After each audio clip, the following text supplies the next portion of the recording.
Ladies and gentlemen, I am Dr. J.C. Mohan and I am a practicing cardiologist from New Delhi, India. We would be talking a little bit about pulmonary hypertension today.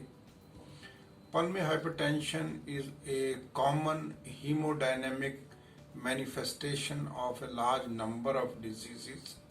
However, there is a specific term called pulmonary arterial hypertension, which is a term used when there is primarily disease of the pulmonary arterial vasculature without involvement of the left heart or pulmonary veins or lungs. So we need to make a slight distinction between pulmonary arterial hypertension and pulmonary hypertension per se.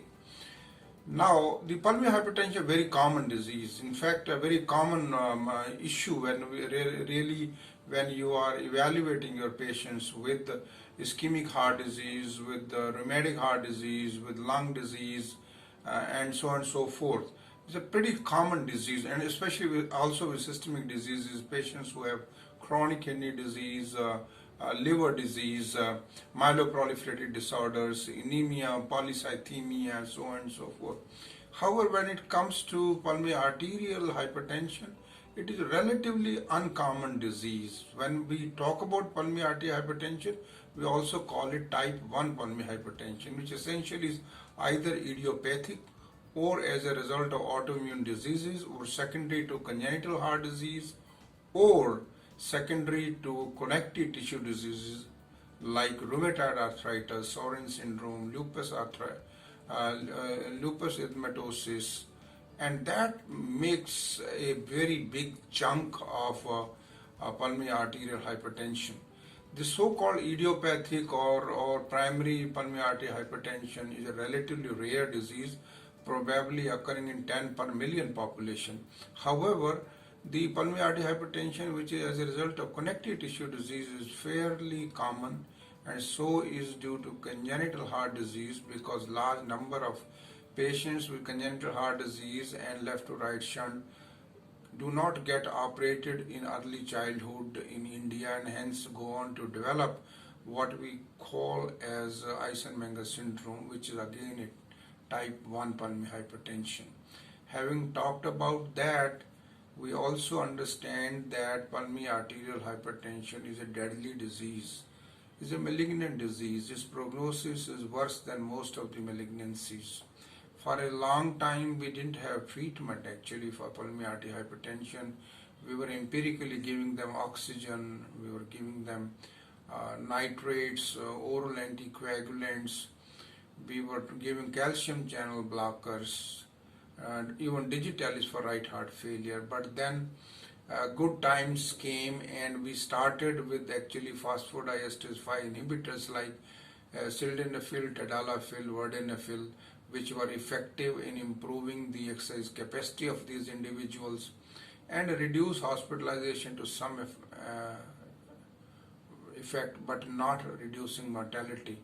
That was followed by endothelin receptor antagonist, the prototype of which was bosentan, and then of course we have ambrisentan and macitentan. And macitentan has been shown to, and both ambrisentan and macitentan have been shown not only to improve the functional capacity of these people with type 1 pulmonary hypertension, but also reduce the hard endpoints like hospitalization for heart failure, right heart failure, and mortality. And of course these people are able to live more comfortably with these drugs, and commonly if one of these group of agents, phosphodiesterase 5 inhibitors, are not sufficient, we normally combine them with endothelin receptor antagonists, and most of the time the stable class 2 and class 3 patients are being treated with these two class of agents. There is a new class of agents which are soluble guanylyl cyclase inhibitors, and the drugs are actually riociguat and vericiguat. Riociguat is a powerful drug. It works by increasing the cyclic GMP, which actually is a second order messenger for phosphokinase G, which essentially results in vasodilatation and myocardial relaxation. So riociguat also works through a mechanism which is similar to phosphodiesterase 5 inhibitors. These two drugs shouldn't be combined, but the riociguat can be combined with endothelin receptor antagonist. Again, trials have also shown that riociguat powerfully reduces the primary endpoints of hospitalization for heart failure, hospitalization, as well as cardiovascular mortality. We have fourth class of drugs, the oral prostacyclins, and the prototype of the drug is Lexipag, which is shortly going to be introduced to Indian market.